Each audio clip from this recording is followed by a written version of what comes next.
Move to question time. Thank you. My question is to the Minister representing the Attorney-General, Senator Watt. Senator, yesterday in your answer to a question about the new drug laws introduced by ACT Labor, you said, and I quote, "It is important to recognise that the changes that the ACT have made have been in relation to small quantities of these substances for personal consumption." End quote. Senator, these laws will allow people to carry up to 1 gram of heroin or 1.5 grams of ice. According to the US Department of Justice, that is enough heroin to kill 5 people. And yet in the ACT, your infringement would be smaller than the fine you would receive for parking outside your space at a shopping centre. Can you please clarify the government's position on how much ice or heroin it is appropriate to carry for personal use? And can you also advise whether other jurisdictions, including New South Wales, have raised concerns with these laws? Thank you, Senator Askew. Minister Watt. Thank you, President. Thank you, Senator Askew. Well, for the second time in 2 days, the opposition is asking about a matter that is completely the responsibility of a state or territory government, a democratically elected parliament. So I made the point, Order. Senator Askew. Order. Senator Askew. Order. Senator Ruston, I've just called the chamber to order. Minister Watt, please continue. Senator Askew has referred to part of my answer yesterday, and of course the majority of my answer yesterday was to point out that this is completely a state and territory issue. Whether or not drug use is criminalised is 100% an issue for state and territory criminal law. As I said yesterday, most of us come to this place to debate serious national matters that concern the Commonwealth of Australia, and we are, of course, taking the matter of trafficking of illicit drugs seriously, as I mentioned yesterday. But this bill was passed through the ACT Legislative Assembly in October 2022, and a number of Liberal Party members of the ACT Parliament voted for that legislation.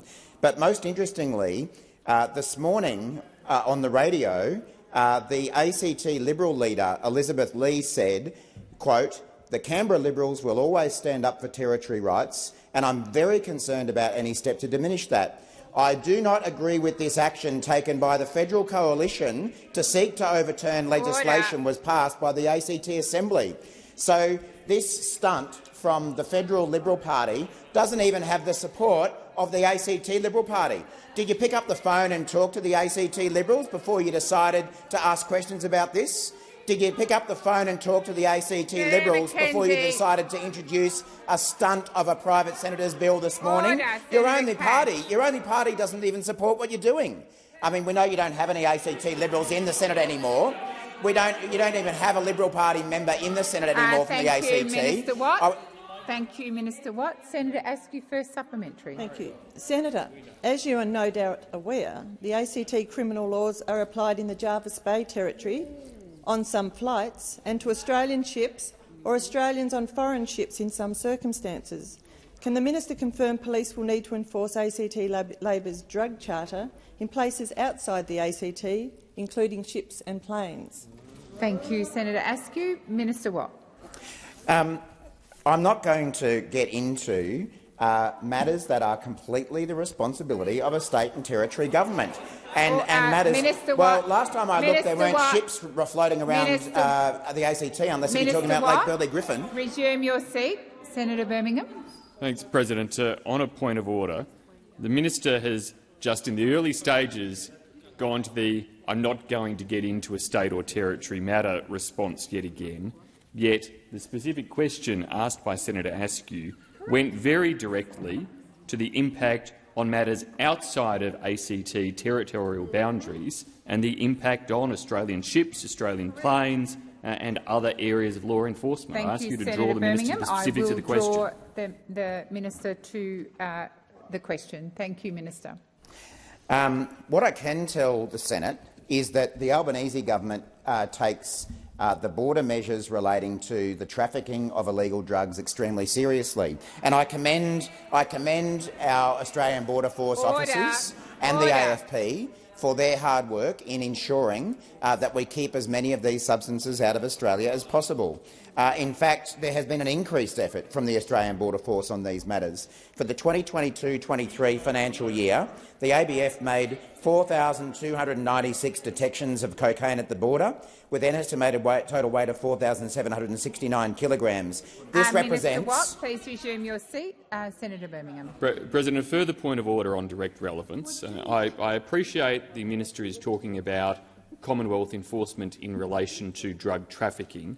However, again, the specific question asked by Senator Askew went to the enforcement of these laws and their applicability in other circumstances that are outside the ACT territory. It's specific to these laws about possession, not trafficking, their applicability. The minister doesn't know. He should take it on notice. Thank you, Senator Birmingham. I'll remind the minister of the question. Minister Watt. Thank you, President. And as I was saying, this represents, in relation to cocaine, a 166% increase in the weight of detections from the previous financial year. So that's what's happening under the Albanese government. But as for what the ACT government does, it's a matter for them to decide. Thank you, Minister Watt. The time for answering has expired. Senator Askew's second supplementary. Thank you. Senator, these new drugs will need to be enforced by the AFP. But even if police were forced to carry measuring devices to determine weight, there is no clarity on whether the new laws apply to mixed weight or pure weight drugs. They do not have the capacity to determine the substance type, and there is no clarity on how it works alongside Commonwealth law. How will the AFP enforce this? Minister Watt. Well, again, these are all very good matters to put to the ACT Parliament, who have the responsibility for passing this legislation. Now, we know that the federal coalition has a long history of trampling over territory rights. They've done it for the Northern Territory, they've done it for the ACT in relation to euthanasia laws, and now they're doing it in relation to drug decriminalisation laws. And it would appear, as I say, that they don't even have support from the ACT Liberal Party when they decide to stomp into this chamber to trample on territory rights. There are other occasions when federal Liberals have stood up for territory rights. In fact, one of them is sitting right there, Senator Birmingham. It was always anachronistic for the Commonwealth to have decided that the one limitation on the territories compared to the states would be on the questions of voluntary euthanasia or voluntary assisted dying. So there was a time when Senator Birmingham stood up for territory rights, but we know that Senator Birmingham stopped standing up for anything quite a long time ago. Thank you, Minister. Senator Urquhart. Senator Urquhart, please resume. Senator Scarr. President, that was an awful personal Senator reflection. Scarr, why are you on personal your feet? reflection. There was a personal reflection that. Okay, thank you, Senators. Order. No interjections across the chamber. Senator Scarr. There was a personal reflection. The phrase used, which was an awful. Senator Scarr, do not repeat the phrase. I will. I didn't hear it because. You should withdraw. Senator Scarr, please. Resume your seat. In the spirit of a harmonious chamber, if that's possible, Senator Watt, if you would withdraw the rumble. I withdraw. Thank you. Senator Urquhart. Thank you, President. My question is to Senator Gallagher, representing the Minister for Indigenous Australians. Today, Michael Long concludes his second long walk from Melbourne to Canberra, advocating for a voice to Parliament. Since his first walk in 2004 to combat racial discrimination, we've made meaningful strides, including the apology to the stolen generations. This time, Mr Long used his walk to advocate we take the next steps together, recognition and practical action through the voice. Can the minister explain how the voice will empower Indigenous Australians in key areas like health, education and housing? Thank you, Senator Urquhart. Minister Gallagher. Thank you very much, President. I thank Senator Urquhart for the question and for the support she's providing in Tasmania for the campaign for a voice to our Parliament and constitutional recognition for First Nations Australians. Listening to the advice of the voice will help inform decisions to direct funds where they will have the most impact and deliver the best outcomes in those key areas of Indigenous health, education, employment and housing. We're still seeing around an 8-year gap in life expectancy between Aboriginal and Torres Strait Islander people compared with other Australians. Nationally, 68.1% of Aboriginal and Torres Strait Islander people aged 20 to 24 years had attained Year 12 or equivalent qualification, compared to 90.7% of non-Indigenous Australians. And only 81.4% of Australian Aboriginal and Torres Strait Islander people are living in appropriately sized, not overcrowded housing, compared with 93.5% of non-Indigenous Australians.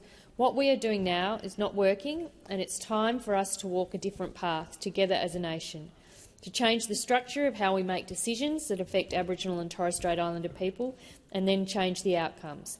That is what this referendum is about. It's about bringing the country together and working with each other to drive those better outcomes. As Michael Long so powerfully said this morning in Canberra, and I quote, "I don't want to be talking about closing the gap in another 20 years or 30 years. Let's do something about it, you know, and part of that is being able to advocate on issues that affect Indigenous people. We haven't got it right yet. It's unbelievable that in 2023 we haven't got this right. But on October the 14th, we have a chance to make this right. On referendum day, each one of us can take action to close the gap by voting yes for constitutional recognition through a voice to our nation's parliament." Thank you, Minister. Senator Urquhart, first supplementary. Thank you. Michael Long's journey along the 660-kilometre route from Melbourne is not just a walk. It's a dialogue, a testament to the transformative power of listening. He's engaged with Australians one conversation at a time. Inspired by Mr Long's example, how will the act of listening enable us to make decisions that genuinely reflect the needs and aspirations of Indigenous Australians? Thank you, Senator Urquhart. Minister Gallagher. Thank you, President. I thank Senator Urquhart for the supplementary. Michael Long's walk is indeed an example of listening and engaging, and it's one that we can all learn from. By listening to the voice, we can make decisions that genuinely reflect the needs and aspirations of Indigenous Australians. There is no doubting that we will make better decisions when we listen, and the outcomes are better when those directly affected can have a say. Listening to the advice of the voice will help inform decisions about funding, where they will have the most impact and deliver better outcomes in those key areas. We know that ensuring Aboriginal and Torres Strait Islander people have a say on the matters that affect communities will deliver better value for money. And governments from both sides have invested billions in programs that haven't delivered the outcomes or worked for local communities. A voice will help us listen to locals and ensure that money is invested in those areas that will drive better outcomes. By incorporating the voice into our decision-making processes, we're not just improving programs or policies, we're fostering a more inclusive, respectful and united Australia. Thank you, Minister. Senator Urquhart, second supplementary. As Michael Long concludes his second long walk today, we are reminded of our shared opportunity to begin a new journey, embracing and listening.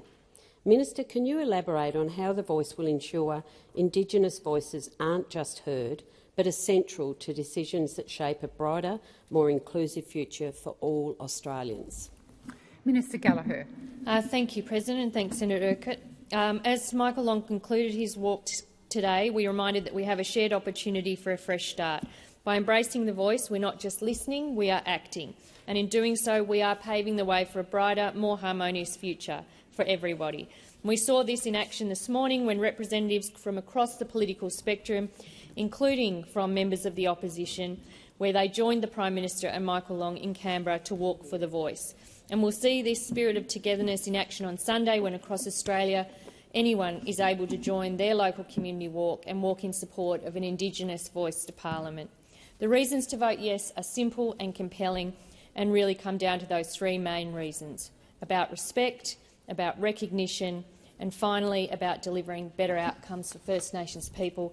And I hope that in the next few weeks, up until the 14th of October, that we all ensure that a dignified and respectful debate in the lead-up to that day. Thank you, Minister. Senator Canavan. Thank you, Madam President.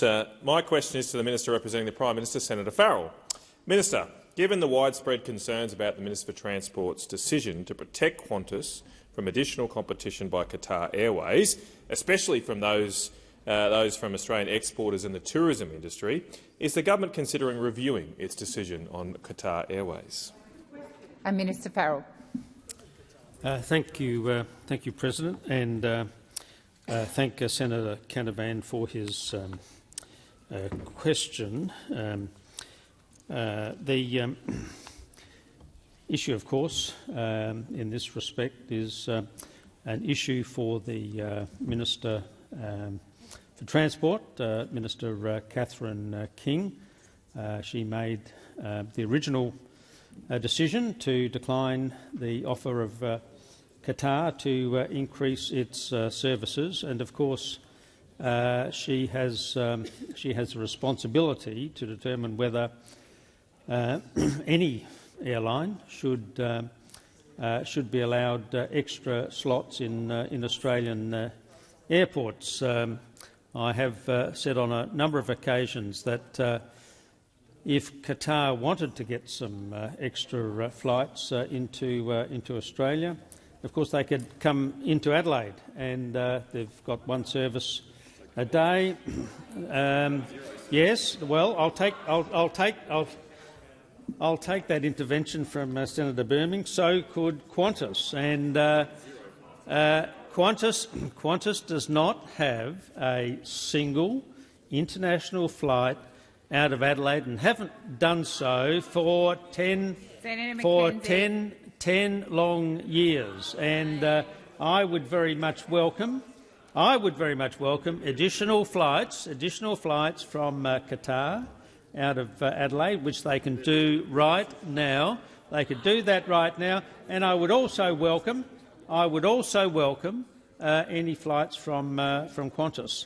But the answer to your direct answer to your question, Senator Canavan, is that this is an issue with the Minister for Transport. The time for answering has expired. Senator Canavan, first supplementary. Well, no answer there. But, Minister, there are reports that the Austrade stand at Fine Food Australia, a leading food industry trade event, has been restricted to Indigenous-only businesses. Is this correct? Are all of the 15 producers featured on this stand actually exporters? And how does this policy help the many other Australian exporters who will face extra logistics costs because the government insists on there being fewer flights out of Australia? Just a moment, Minister Farrell. I've got Minister Gallagher. Look, I'm sure I know what Minister Gallagher is going to say. That this has no relevance at all to the initial question, but I'm happy to answer it because— Minister Farrell, please resume your seat. Senator Canavan. President, I think Senator Farrell's making a point of order. So just on that issue, the original question specifically asked about the complaints of Australian exporters and the costs of them in this decision, and so does this supplementary. So yes, I reject that point Senator of order. Canavan, I would say it's quite thin, but there's a link there, and the minister is answering your question. Minister Farrell. Thank you. A glancing yes. Thank you. Well, you'll get a direct answer, right? Yeah. Surprise, surprise. Order. It must be the end of 2 weeks in the Senate question time. Look, regrettably, there has been, I think, some misinformation about what has been occurring at the Fine Food Australia exhibit, and I'd like this opportunity, thank you, Senator Canavan, to correct the situation. There's something like 850 exhibitors at this event from across Australia, food, beverage and hospitality sector. Of the 300 face-to-face interviews that Austrade organised for the participants, only 15 Minister. of them— The time for answering has expired. Senator Canavan, second supplementary. Okay. All right. Why have the Prime Minister and Minister King let the uncertainty and confusion surrounding their rejection of more flights in and out of Australia drag on for weeks? Given the perceived quid pro quo deal between the government and Qantas as the flagship corporate supporter of the Yes campaign and the Voice referendum, is it time the Prime Minister to cut his ties with Qantas and Alan Joyce? Minister Farrell. Well, order across the chamber. Order. Senator Ayres. Order. Order on both sides. Minister Farrell, please continue. Thank you, President, and I thank Senator Canavan for his second supplementary question. I don't think there could be anybody in this chamber that could not have seen the reaction by Labor members of Parliament, including great senators like Senator Sheldon, to the decision yesterday by the High Court to make it very clear that actions by Qantas to sack 1,700 of their workforce and replace them. Replace them. Actions that you supported. Actions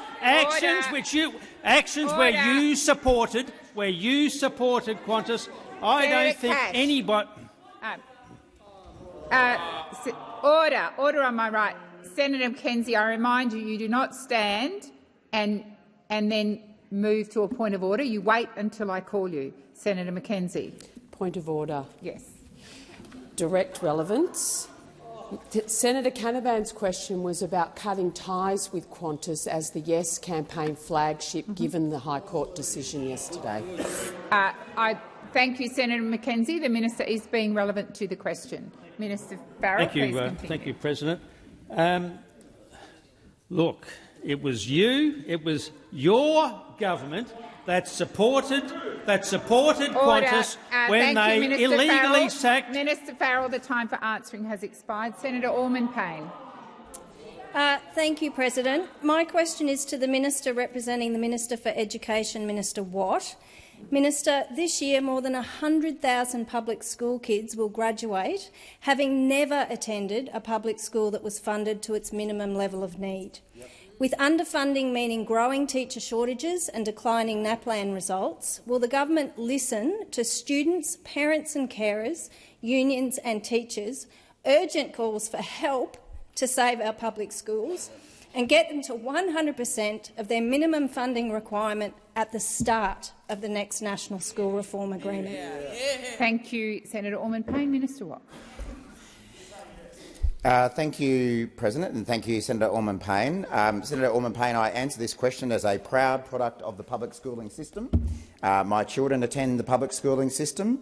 Most of my family have taught in the public sector system, so I'm very happy to speak up for the public education system. And the Minister for Education, Mr Clare, has said that Australia has a good education system, but it can be a lot better and a lot fairer. And of course, funding of schools is an important component of this. The Albanese government is committed to ensuring that every child has access to high-quality education and is supported to achieve regardless of their location, background or socio-economic status. We are committed to working with the states and territories to get every school to 100% of its fair funding level, and negotiations on that are well underway with the states and territories. For government schools, funding per student is growing year on year, including an increase of 7% over the last year, from $3,829 per student in 2022 to $4,096 in 2023. Some non-government schools are currently being funded above 100% of the schooling resource standard, while under current funding arrangements, most government schools will never get 100% of the SRS. The government's commitment, and I'll take that interjection, Senator O'Neill. That is the legacy, of course, of 10 years of coalition government. The government's commitment will ensure that every school is appropriately resourced and able to provide a high-quality education to all students. Funding is critical, but so is what it does. The current National School Reform Agreement was signed off in 2018 by the member for Cook, Mr Morrison, and it speaks to the wasted decade and missed opportunities in school education.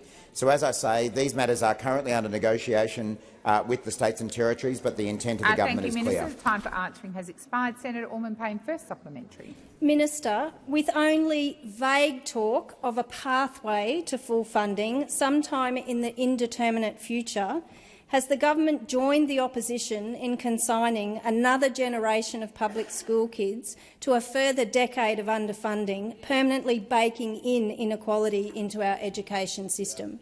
Thank you, Senator Orman-Payne. Minister Watt.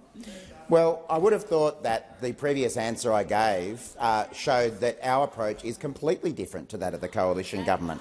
And I know that it doesn't suit the Greens' political frame, lib-lab, lumping everyone in together, all that nonsense, ignoring the fact that they held up the passage of the housing bill for months through their unholy alliance with the coalition. That coalition was fine, apparently, but any other situation is not. The answer I've given shows that we have a clear commitment to funding of public schools, Many of us on this chamber have a personal commitment to that as well. In fact, I think all of us do, and that's what we're up to in the negotiations with the states and territories now. So, if what you're looking for is another opportunity to say that the Liberals are the same as Labor, you might have to try a little bit harder. Thank you, Minister. Senator Orman-Payne, second supplementary. Minister, with less than 2% of public schools across the country being fully funded according to the Schooling Resource Standard, how can a Labor government continue to justify pouring public money into private schools, 98% of which are overfunded? Thank you, Senator Orman-Payne. Minister Watt. Well, thank you for giving those of us who went to public schools a lecture about public schools. It's really appreciated.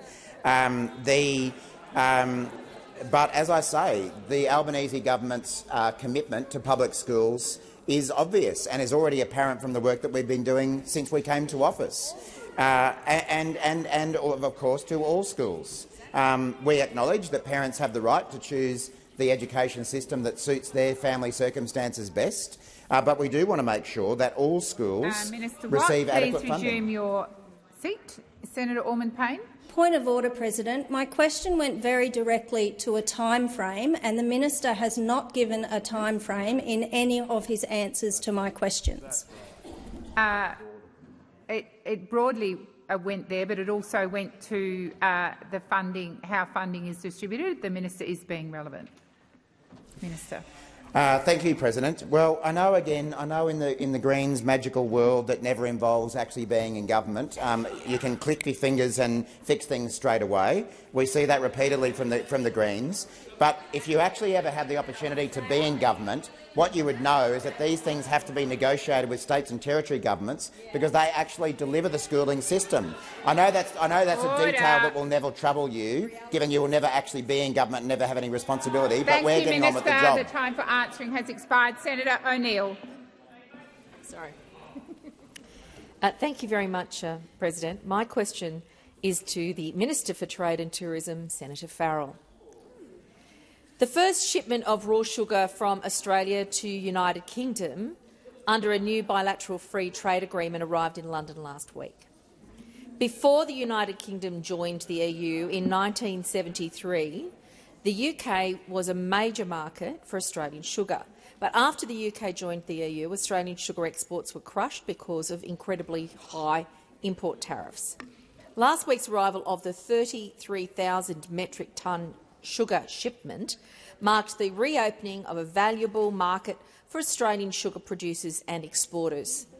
Minister, could you outline what action the Albanese government has taken to pave the way for the first shipment of Australian sugar to the UK in 50 years?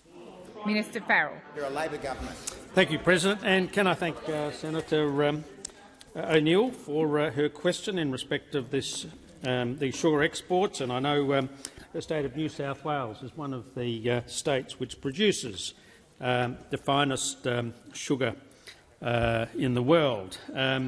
Thanks to the hard work of the Albanese Labor government to finalise a UK free trade agreement, last week we finalised it. Last week, Australian cane growers witnessed the first shipment of raw sugar arriving in the UK in over 50 years. And now, consumers across the UK will be celebrating the return of Australian-grown sugar to their supermarket shelves. Their scones with jam will be just a little bit sweeter.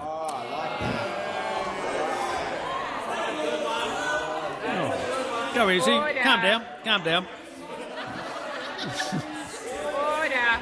Order across the chamber. Order. Order. Minister Farrell, please continue. Some of those Queenslanders will be monarchists, Senator Smith.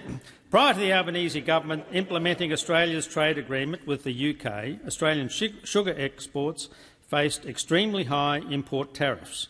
The former coalition government let the industry down by failing to implement an agreement with the United Kingdom. But industry could rely on the Albanese government to clean up the mess that we had been left, and we didn't let them down. we prioritise the trade deal with our close trading partner and friend, the United Kingdom.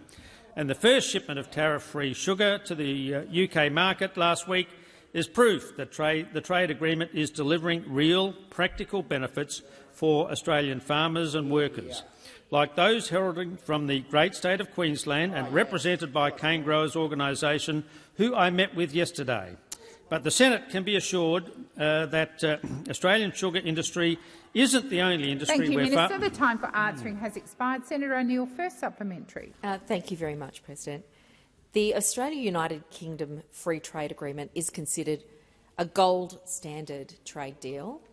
In addition to opening the UK market for Australian sugar, could the minister provide some examples of the other benefits this agreement delivers to Australian farmers, to businesses and to workers? Thank you, Senator O'Neill. Minister Farrell.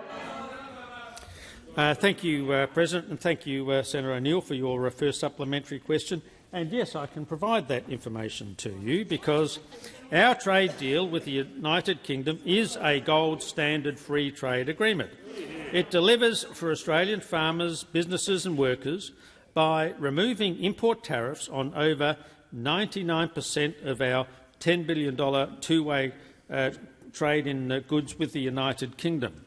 The removal of these border taxes increases opportunities for Australian exports of not only sugar but also beef, sheep meat, wine, honey, dairy and manufactured products like auto parts, electrical equipment and cosmetic products. The agreement also supports our services exporters by making it easier for Australian workers to provide services into the UK market.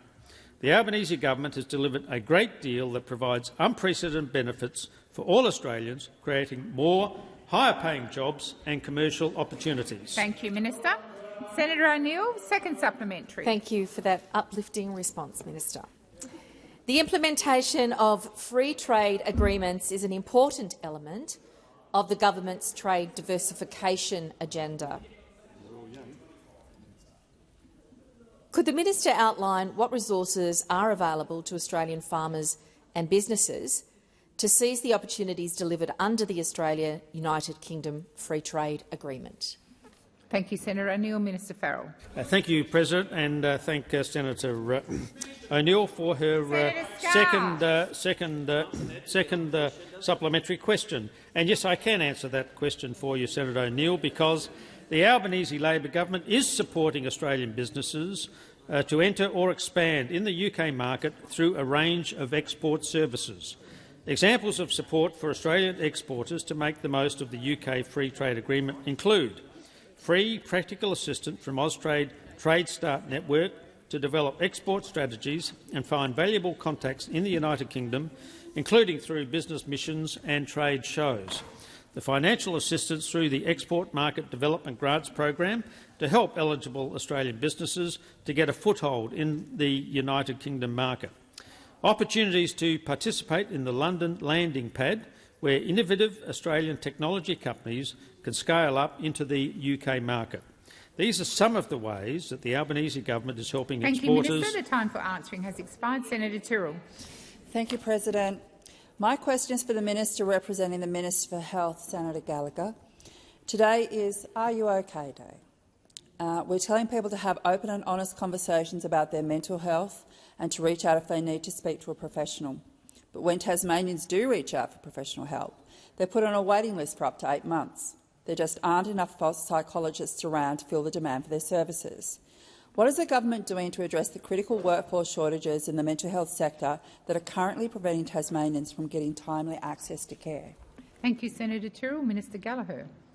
Thank you, President. I thank Senator Tyrrell for the question and for her advocacy for her state of Tasmania, and particularly her focus on access to health care, because it is a serious issue. It's a serious issue right across the country, but we acknowledge that in Tasmania there are significant workforce shortages. And we need to be putting in place a whole range of responses to that, including training more psychologists, but that will take some time, and the Minister for Health has some measures focused on that. to encourage more people in, particularly in psychologists. I think there's certainly a shortage of psychologists here in the ACT, and I know that goes right across the country. So there are issues around how we get more people into university to actually train to be psychologists, and there's actually how do we manage some particular programs and invest in the workforce in Tasmania in the short term. And I know we've been doing a lot of work with the Tasmanian government, looking at how particularly we can invest in the primary healthcare system in Tasmania, because that's under enormous pressure as well. And we know that GPs do a lot of the mental health support at the moment because of those shortages in those other areas. That responsibility, and it's often the first point of contact for people, is to go to their GP to undertake, if they need, a mental health plan. And we're doing some work with the Tasmanian government that you're aware of in relation to the primary care pilots to train general practice workforce. We're also looking at how we can support GP trainees. So a focus on the primary healthcare system in the start, but yes, acknowledge that there's a bigger issue on workforce right across the board, and that's going to take a longer term time to fix. The time for answering has expired. Senator Tyrrell, first supplementary. Thank you, President. So the National Mental Health Workforce Strategy report, started under the former government, was supposed to be handed down at the end of 2021. As of right now, it's nowhere to be seen. There are references on a government webpage that says health ministers have endorsed the strategy since July 2023, so I'm guessing they've seen it. It's just not public. Why hasn't the report been released?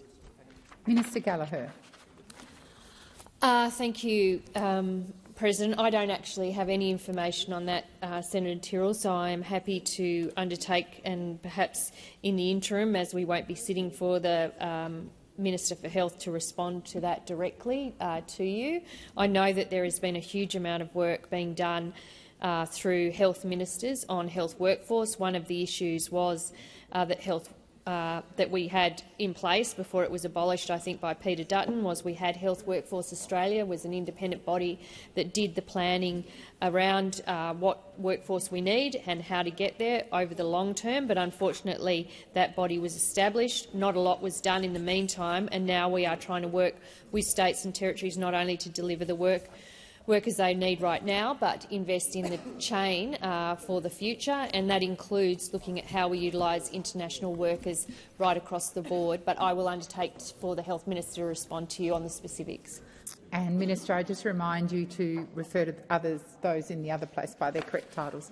Senator Tyrrell, second supplementary. I don't think I'll ever be a minister, but thank you. The March budget allocates $60.7 million to implement the 10-year National Mental Health Workforce Strategy. The budget paper suggests that this money is going towards some great programs. But again, there is a little detail available. We just have to take the government's word for it. When can Australians expect to see the National Mental Health Workforce Strategy report and the government's response to it? Minister Gallagher. Thank you, President. I thank Senator Tyrrell for the supplementary, and that's right. I mean, the Minister for Health in our budget did respond in a range of areas. Mental health is one of those areas which needs both a thorough assessment of current programs and investment in new programs, and the Minister for Health is undertaking that. And I acknowledge Senator Tyrrell's questions at estimates in relation to this area, and I'm sure we can have the opportunity in October to go through it in more detail. I think the question relates to this first supplementary, and in that instance I have Minister for Health doesn't know yet, but that I have on his behalf said that he will respond to you directly on those matters. Thank you, Minister. Senator Bragg. Thank you very much, President. Thank you. My question is to the Minister representing the Treasurer, Senator Gallagher. On Monday, the Melbourne Herald Sun said the average full-time worker is about $3,700 better off than they were a year ago, according to new data analysis being spruiked by the Treasurer, Jim Chalmers. End quote. With the cost of living index up by 9.6% for working households in this past year, core inflation almost twice the top of the RBA's band, interest rates at a 12-year high, and real wages down by 2.7%, can you confirm that the Treasurer is spruiking falsehoods and Australians are actually worse off? Thank you, Senator Bragg. Minister Gallagher. Thank you. The figures that were used in that article are correct, and I went through. Well, Senator Birmingham. no, if Senator Birmingham stops shouting at me, I am responding to this. Order. Order. Well, he wasn't whispering. He wasn't whispering, all right? But anyway, sorry. Order on my Why don't you stand up and say that, Senator Cash? Well, why don't you stand up and explain what you just called me? What you both call me all the time. Minister Gallagher, please resume your seat. I've got Senator Urquhart on her feet. I would ask Senator Ruston to withdraw that comment, please. I believe it was Senator Cash. Order. Order. Once again, as I requested earlier, for Senator Watt to withdraw a comment in a harmonious spirit of the chamber, Senator Cash, I would ask you to do likewise. If it assists the chamber, I will withdraw. Thank you, Senator Cash. Minister Gallagher, please continue. Thank you. And the figures that Senator Bragg referred to in the article are correct, and it relates to the difference in the increase in the WPI that is occurring now under this government when compared to the 10 years, the average over the former government, which I am surprised on the final day that the opposition would again raise wages in their questions. Wages. I mean, on the record that you had, where wages stagnated for a decade, just as productivity did, while the budget got into mess. That's what happened under your watch. Whilst you try and go out there and say you're the serious economic managers, let's have a look at the actual reality. The worst budget and the worst budget deficit we've ever had. Debt, $1 trillion of debt that we inherited with nothing to show for it, wages that had stagnated for a decade, productivity, which for the 10 years you were in government was the lowest productivity increase for 60 years. That's what you achieved. And you would then come in here and want a conversation with us about wages. At the same time, you're voting against almost every cost of living measure that we have brought into this place. Let us not forget what you did when we wanted to give households support for their energy Minister bills. Gallagher, time for answering has expired. Senator Bragg, first supplementary. No, thanks very much. On top of the new superannuation tax, new taxes on trucking and transport, the government recently allowed ASIC to raise levies on financial advisors from $1,100 to $3,200. This was the first increase in these levies since 2019.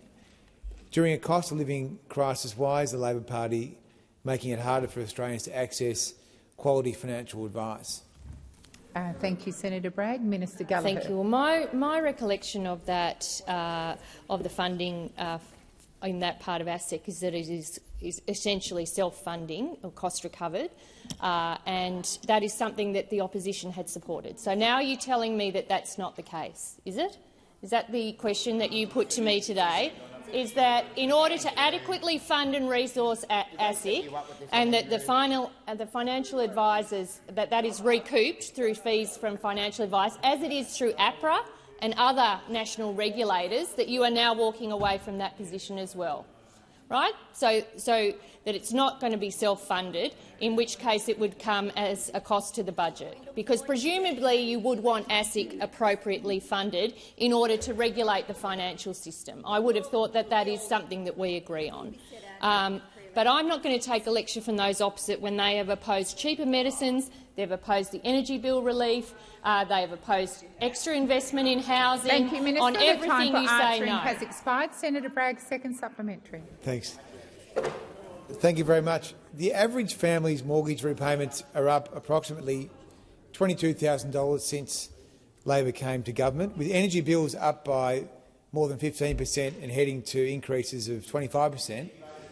Senator Watt. What is the Treasurer telling Australians? Why is the Treasurer, I should say, telling Australians that they've never had it so good, whilst your policies continue to make a bad situation even worse? Thank you, Senator Bragg. Minister Gallagher. Thank you, President. Well, the Treasurer has never used those words, so don't verbal the Treasurer.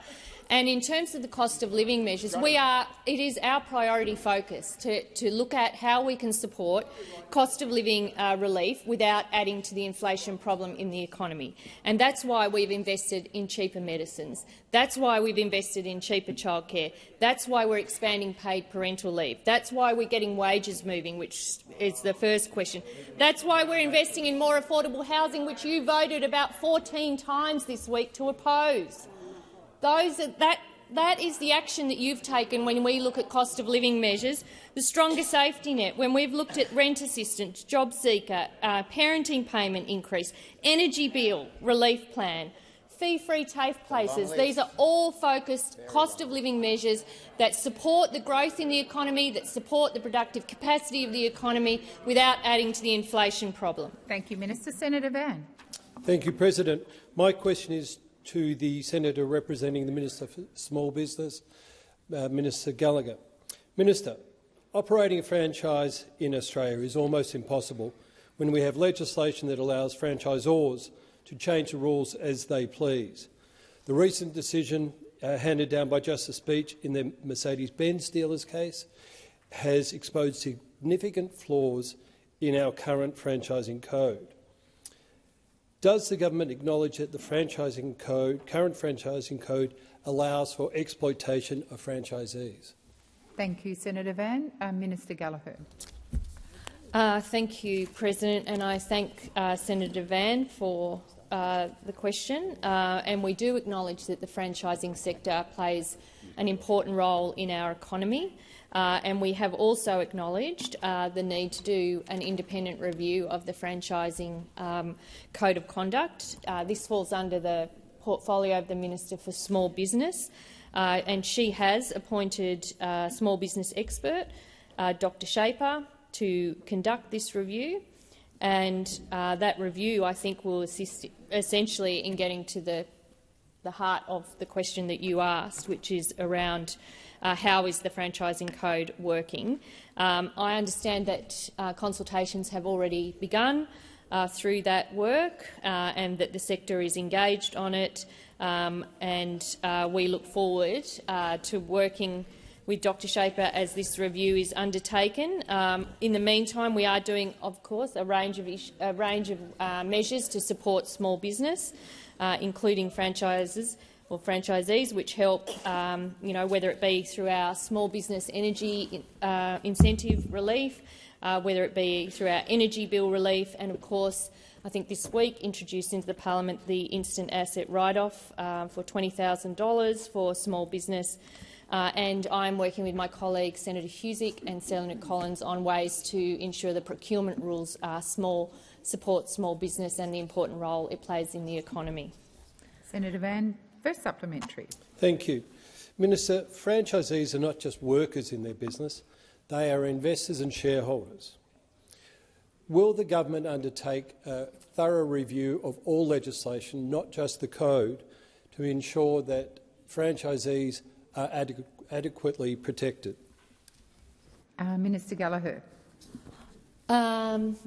Thank you, President. I thank Senator Van for the question. I think the government's position is that the review of the code is the first step. That, as I said in my first answer, that review of the code is already underway. And one of the questions that the Minister for Small Business has asked of that review is whether the code is fit for purpose. So I think that we would wait for that review to be done before we commit to any further review of legislation. We would be wanting to get that report back, but we also acknowledge there's a role for the ACCC here, and we have committed to establish a designated complaints function within the ACCC, which will come into place from the 1st of July 2024 and will allow small business and advocacy groups to submit a complaint. So that's another avenue, Senator Van. Senator Van, second supplementary. Thank you, Minister. Given that franchisees are investors and shareholders in their business and contribute to a sector worth over $184 billion, around 10% of the Australian economy, do you think that franchisees deserve the protection of the Corporations Act, not just the consumer law? Minister Gallagher. Thank you. Well, I will see if there's any further information I can provide to Senator Van over that. I think, again, whilst we're in the middle of an independent review, and it may be that those issues that you raise are explored through that review, that the government will wait for that review. But we have also passed a number of pieces of legislation which have, I think, would certainly for small business, which would include franchisees, some changes in relation to unfair contract terms. And that was specifically so that small businesses were in a better position to reach agreement with large partners, but also penalties for unconscionable conduct, false or misleading representations as well. But I would say, Senator Van, that we would look forward to Dr Shaper's independent review of the code before we make any further commitments. Thank you, Minister. Senator Sheldon. My question is to the Minister for Emergency Management, Senator Watt. Minister, with fire activity this week throughout the Northern Territory, Queensland and New South Wales, it is evident that the 2023-24 high-risk weather season is upon us. What is the Commonwealth doing to prepare Australia for the coming bushfire season and the future natural disasters we can expect to face? Thank you, Senator Sheldon. Minister Watt. Thank you, Senator Sheldon, and thank you again for your ongoing work as the government's Special Envoy for Disaster Recovery. The bushfire seasonal outlook for spring, which was released by AFAC last month, is certainly starting to eventuate. We're seeing increased fire activity across the Northern Territory, Queensland and parts of New South Wales over the past week, which serves as a reminder that the higher risk weather season is now upon us. At the national level, we've made a number of changes since Black Summer to be better prepared and to make sure that people are as safe as possible. There's now a new fire danger rating system to more clearly explain to people the level of risks that they face. We're investing more in mitigation and resilience than any government has ever done, and we have an extra large aerial water bomber plane in addition to more large helicopters to do dumps of water as well. We are working closely with state and territory governments, and I know they're increasing their fuel reduction activity where it's safe to do so. Particularly for some of those in New South Wales, the smoke that they're experiencing around Sydney from prescribed burns at the moment may bring back memories of the Black Summer fires. So given that today is Are You OK Day, I really want to encourage those who need help or someone to talk to as they're experiencing some pretty bad memories to reach out for assistance. In 2 weeks' time, the Albanese government will be hosting the first ever National Bushfire Preparedness Summit here in Canberra, bringing together personnel from state and territory governments, emergency services, industry and not-for-profit organisations to share resources and practice national-level coordination and exercises.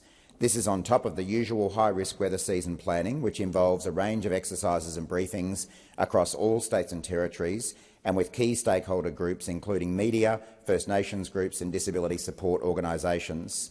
We've been planning for this coming season for months now, and we're committed to supporting the states and territories in their planning and preparedness for the months ahead. Thank you, Minister Watts. Senator Sheldon, first supplementary. Thank you for the update. It's clear that all Australians must prepare for a difficult natural disaster season. In the last week alone, we've seen bushfires threaten communities in the Barkly region. And I know that the Commonwealth had been working closely with the Northern Territory Government to provide support in the response and immediate recovery.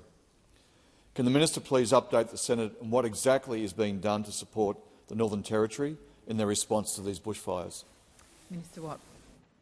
Thanks, Senator Sheldon. And can I start by acknowledging the work of Senator McCarthy, the member for Lingiari and the member for Solomon for their strong interest and advocacy for their communities. They've been in regular contact with me and my office to ensure that their communities are supported through this time. As members may be aware, a large fire, over 1.3 million hectares, is currently burning in the Barkly tableland in the Northern Territory, east of Tennant Creek. And I also acknowledge the interest and efforts of Senator Chisholm in his Assistant Minister role in working with that local community. The Territory Government has issued an emergency situation which grants the police, fire and emergency services additional powers to fight a fire and manage evacuations if the need arises. I understand that conditions are currently relatively stable, but we do need to keep an eye on them. 2 strike teams from South Australia have arrived to assist, and we have deployed Australian Defence Force resources to support the protection of critical infrastructure and establish containment lines. We'll keep working closely with the Northern Territory Government on this. Senator Sheldon, second supplementary.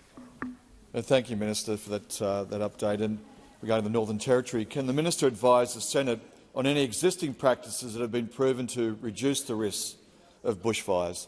Minister Watt.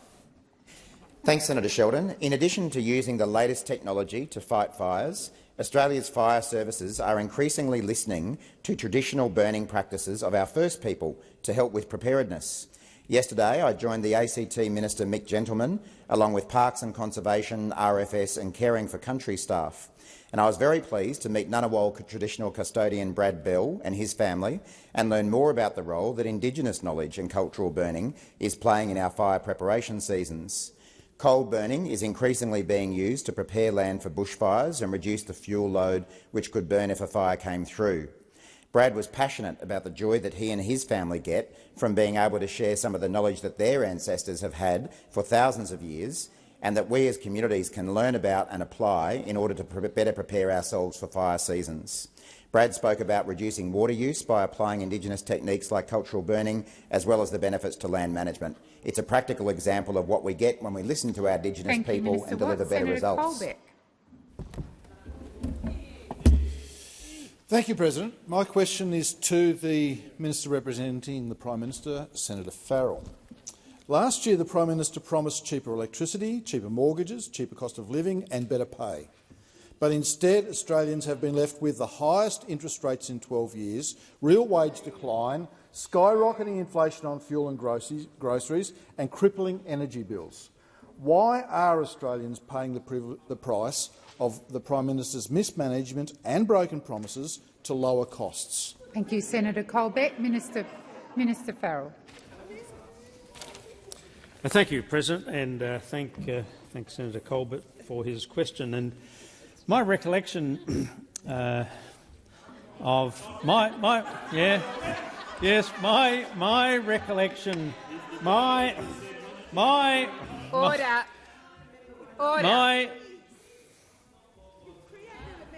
Please continue, Minister Farrell. Thank you. My recollection, Senator Colbert, was that you were sitting over here somewhere before the last election, and you were making decisions that now contributed to all of the economic issues. Minister Farrell, please resume your seat. Senator Colbeck. Thank you, President. On direct relevance, my question was about the Prime Minister's promises, not about where I was sitting in the last term of Parliament, and I'd ask you to draw the Minister to the question. I will draw the Minister to the question, but I also remind you, Senator Colbeck, there was quite considerable preamble to that question, which the Minister is also, the Minister is entitled to go to. Minister Farrell, please continue, and I've drawn you to the question. Now, unlike the former government, we do understand the pressure that's on households in all of the areas which you just mentioned. And can I say what this government, the Albanese government, is doing is putting downward pressure on all of those cost of living issues, downward pressure on all of those cost of living things. And remember this: when you had the opportunity to put a cap on gas that would push electricity prices down, what did you do? You voted against it. Now, one issue that you've mentioned is wages. What has this government been doing? Finally, we're getting some movement in wages. We're finally getting some movement in wages. Order. Which your government, don't you remember this? Don't you remember Senator Cormann? Senator Cormann, he said it was part of your economic strategy to keep wages low. This government is all about trying to deal with the issue of cost of living, to push up wages and to assist those hard-working Australians. Thank you, Minister. The time for answering has expired. Senator Colbeck, first supplementary. Thank you, President. The Prime Minister promised to bring Australians together in the national interest. But Labor's mismanagement and failure to listen on its voice proposal is dividing Australians. Why are Australians paying the price of the Prime Minister's mismanagement and broken promises to unite the nation? Minister Farrell. Look, I'm disappointed in that question from you, Senator Colbeck, because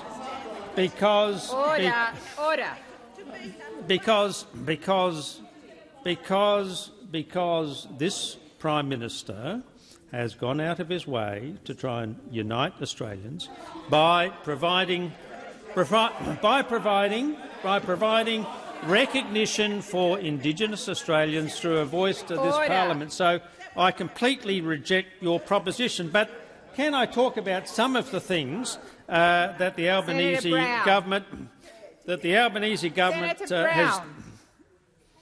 has done to assist those people who are finding it tough in the current environment? We've made childcare cheaper.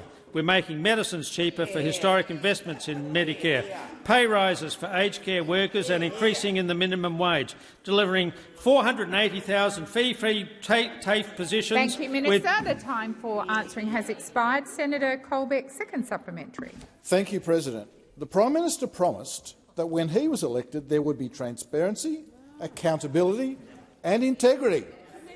But the bungled Qatar decision, the ministerial use of RAAF VIP flights and NDIS costings all demonstrate that Labor isn't interested in transparency or accountability.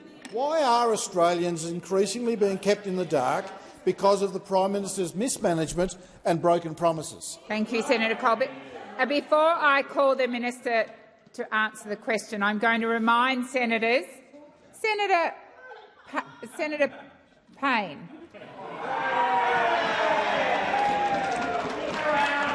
Order.